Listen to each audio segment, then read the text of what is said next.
strongman, power and stuff like that is what we look out for. He was never that kind of man. He was not a dictator. He understood what the rule of law is. And in every instance, he insisted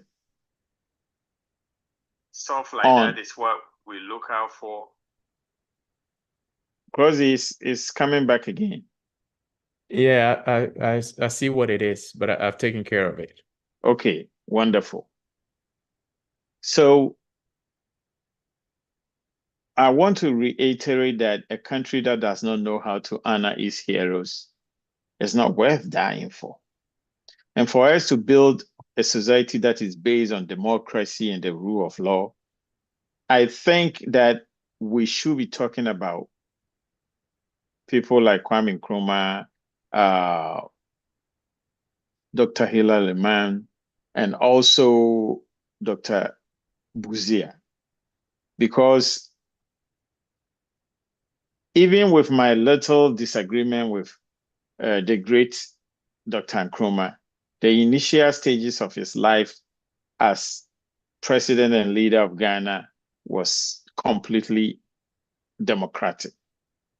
And these are the sort of things that we are moving away from, that we don't really talk about, that makes the youth not even understand what democracy is about.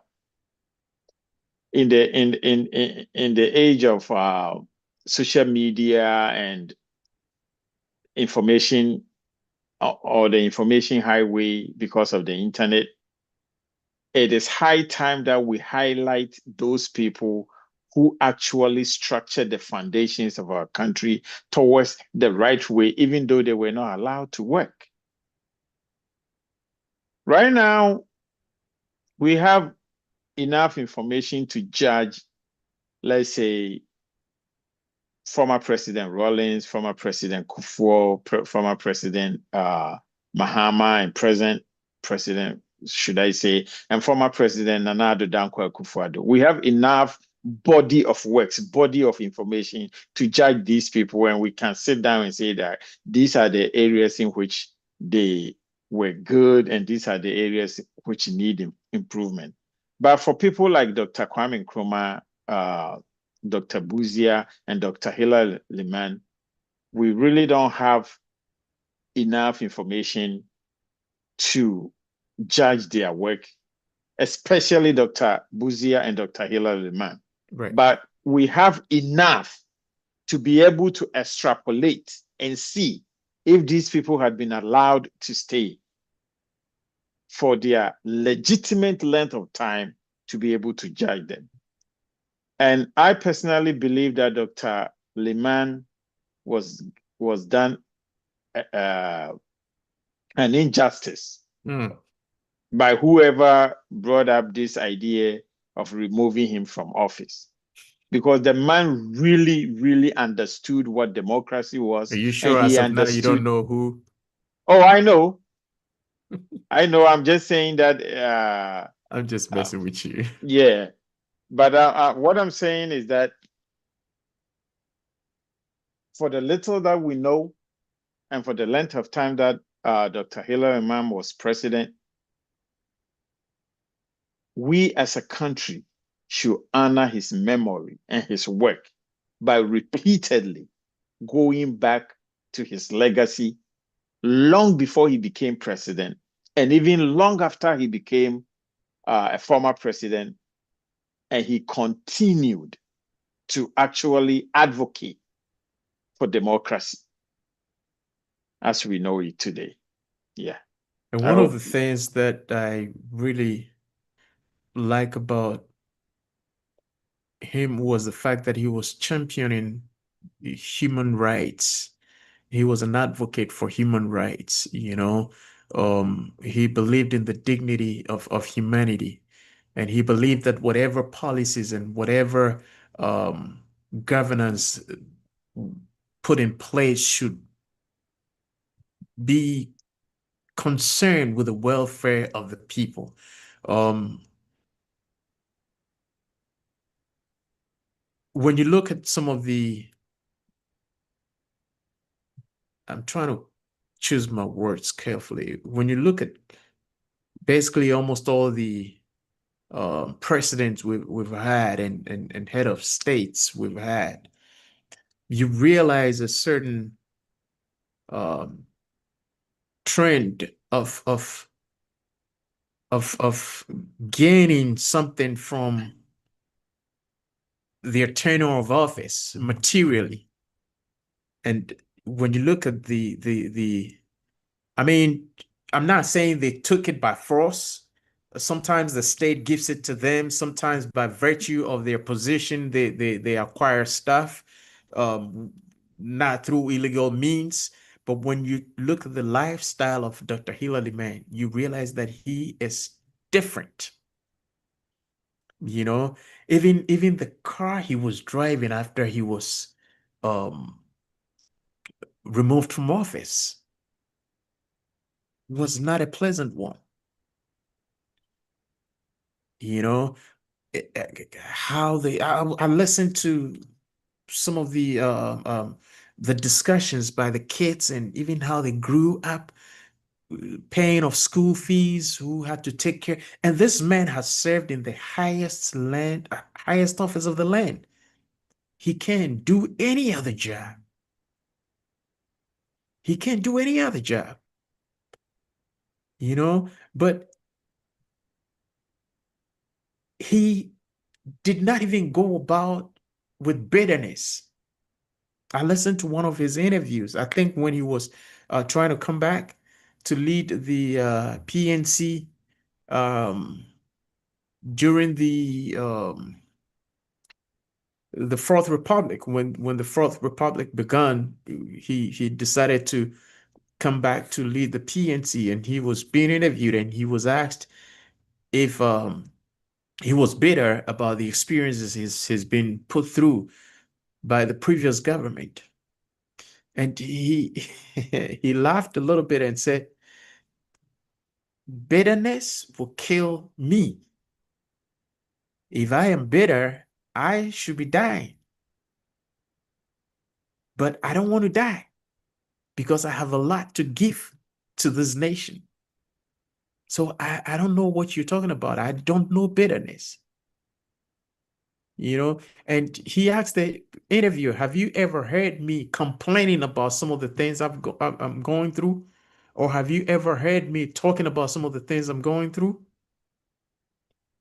You know, so this, like you said, there are certain people who are supposed to be an example of leadership that needs to be taught to the younger generation for people to understand that when people ascend to the highest office of the land, it's not all about you being served, and it's not all about you grabbing and stealing from the people and amassing wealth for yourself.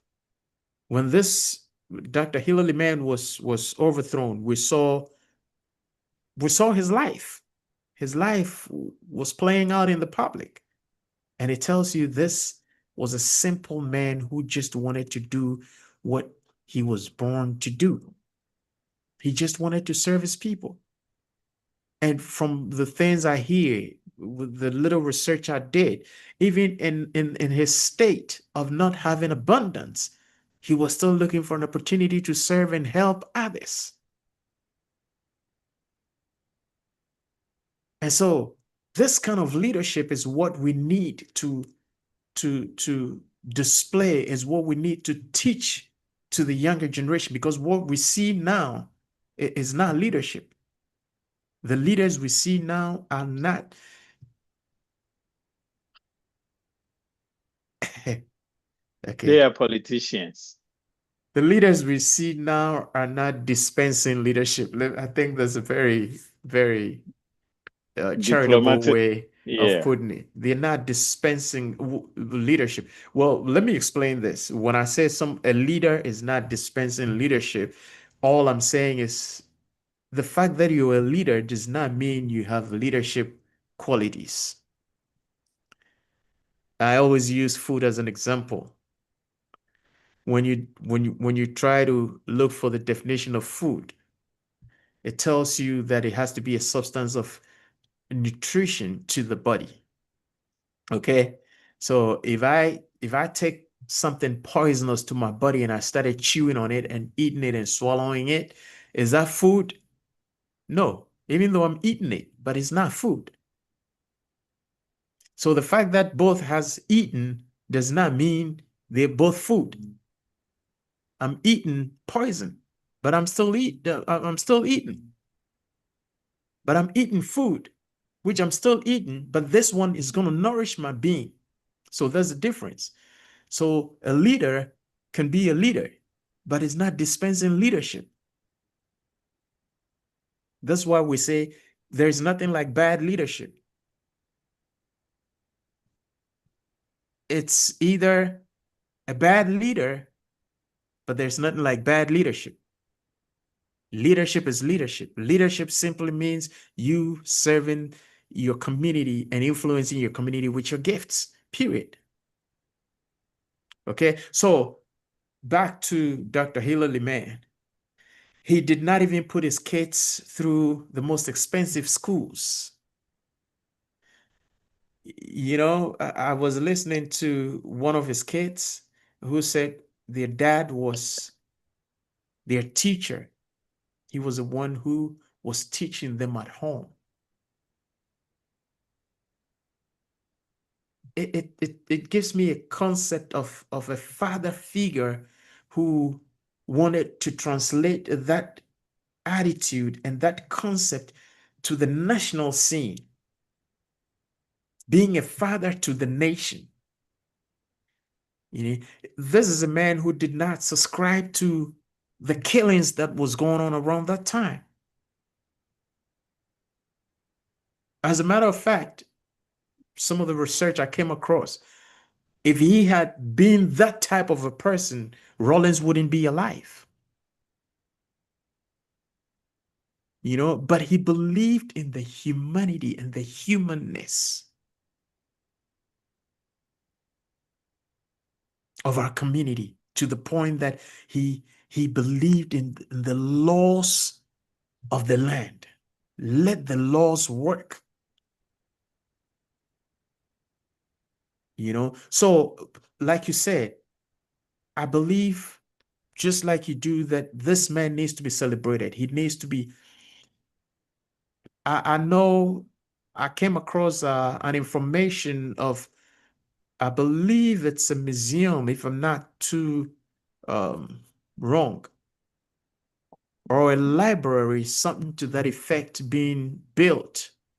Um, we would find out that information into details and contribute our widow's mite to that project, because he is an institution that needs to be. When I the more I research about Dr. Hilla Limann, the more I get sad about the kind of a person he was that the nation did not experience. You know, and when we talk about leaders or leadership, people think you have to be charismatic. That is an erroneous impression of leadership. It has nothing to do with charismatism. You know, that was the premise upon which the this concept of the aristocrats designed the whole idea of the aristocrat concept to be able to create a concept that will put the leadership in a certain position, in a certain light, and will put the rest of the people in a certain light. So you become subservient to. So if you don't have that charismatic um, nature, it means that you are not designed or you're not elected to be a leader. So you have to be ruled over. It was a concept of creating classism amongst the people within the ancient Greek. So and then unfortunately we've bought into that concept and we're running with it. And so the moment you talk about leadership, people are looking for somebody who is charismatic, somebody who is flamboyant, somebody who can it all has. And look at the ages of leaders we've had in Africa, in Ghana. We've had charismatic leaders. And what happens to be the fruits of these people? Nothing. It's just chaos, confusion, you know? So I know we don't have much time today, but we're going to continue this, a whole bunch of stuff that I wrote down and some of the things I wanted to read. We were not able to get to it because of how time was fighting us and the system was fighting us and all that, the machines fighting us. But next week, we're going to continue with this discussion. But again, Dr. Hilla Limann, if he were to be alive, would have been 91 years as of yesterday. He was born on 12th of December. And we believe, like Prof said, we don't have to wait for 12th of December every year to celebrate him. As a matter of fact, moving forward, we're going to be celebrating a whole bunch of people. Next week, we'll be celebrating Dr. Abdullahi as well. But we'll make sure we start with Dr. Hilla Limann and read a few things about him before we jump onto Dr. Abdullahi. He's another exceptional human being. Let me put it that way. Another exceptional human being that needs to be celebrated. These leadership examples needs to be exposed in this generation because it is very vital. It is very, very vital that we get to understand this concept of leadership because that is the only way we can change the trajectory we're going. This week I heard somebody has been arrested for um, um, internet fraud. And I was talking to somebody and he was telling me about how the youth, especially in Ghana and some parts of Africa, are so eager being on the internet to steal from other people, and they think that is the lifestyle when you have the cars, the Lambos, the Barracudas, whatever kind of cars you can drive, that tells you you've arrived. Who told you that? Who lied to you? And I always say our generation have failed. We have failed woefully. But that's not what we're going to be talking about. That's not what we're talking about. So let me just jump quickly from that. So to conclude on my part, we're going to continue next week. I don't want to start reading because I don't want to start reading and then stopping in the middle somewhere, which is gone. So next week, we're going to continue with Dr. Hilla Limann, and then we'll move over to Dr. David Abdullahi. Um, and to conclude, please, if you hear the sound of our voice, if you hear this, begin to research. I know you're not going to find much on Dr. Hilla Limann, but I believe the few out there would help you to understand who this man was. Let's talk. Keep the conversation on this man because I don't know if GBC would have some information that will help the schools to learn about him. I don't know, but I was talking to somebody the other time and he said it looks like when GBC got burned some time back, most of the information on him also got burnt. I'm not too sure if that's true though, but we need to dig and find some information and teach this generation about what true leadership is so they don't get confused with what they're seeing, the flamboyant, the charismatic, the noise-making type of leadership they're seeing. All right, Prof, your final words before we close the curtains. Um, What I would love to see would be in the primary and middle schools, our youth being told about the leadership skills and qualities of Dr. Hilla Limann. Why do I say this? A number of coups d'etats have happened across the West African space this year, last year, and the years before. And even when you speak to Ghanaians who are 50 years and below, people are itching for the strongman leader. Even in Ghana, where the Fourth Republic seems to be entrenched. And the first question I ask them is that, do you really know what you're talking about? Do you understand what you are asking for? And most of them don't. But in this age of, I call celebrity leadership, in the church, in business, in politics, almost everywhere you look at, the silent, effective, effectual leader who actually understands what he's doing, it's not like admired. It's because we don't even know. And so when we are teaching our children about Georgesburg and all these foreign so-called leaders that we cannot even relate to, why don't we teach them about our local governor, the pastor in our locality who is doing the right thing, the district chief executive who is actually impacting lives, and people like Dr.